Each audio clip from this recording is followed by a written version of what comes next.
नमस्कार मित्रमैत्रिणींनो, मी विजया परब तुम्हा सर्वांचे स्वागत करते स्वामींची छत्रछाया या माझ्या यूट्यूब चॅनलवरती। आजचा विषय आहे भक्ती। मनुष्य भक्ती करायला लागला की तो भगवंताच्या प्रेमात अखंड बुडून जातो।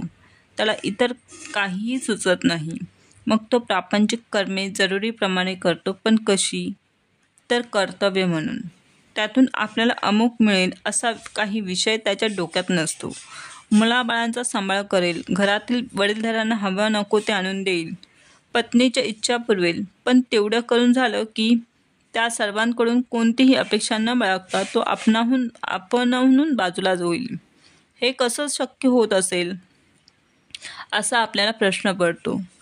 त्याचं उत्तर असं आहे की जेव्हा एखाद्या श्रेष्ठ गोष्टीचा ध्यास लागतो तेव्हा इतर गोष्टी गौण वाटू लागतात व आपोआपच दुर्लक्षित होतात। मी एक उदाहरण देतो।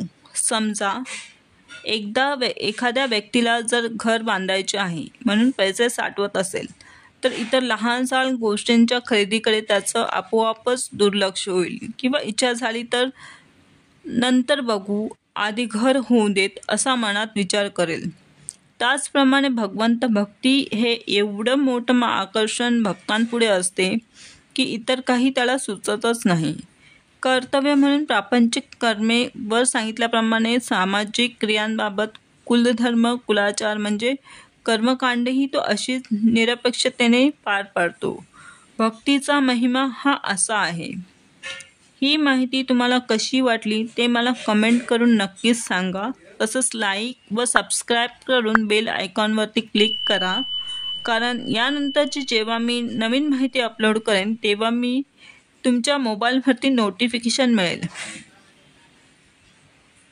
संपूर्ण माहिती ऐकल्याबद्दल तुमचे सर्वांचे मनपूर्वक धन्यवाद। तुमचा आजचा दिवस स्वामीमय जावो हीच माझी स्वामीचरणी प्रार्थना। श्री स्वामी समर्थ।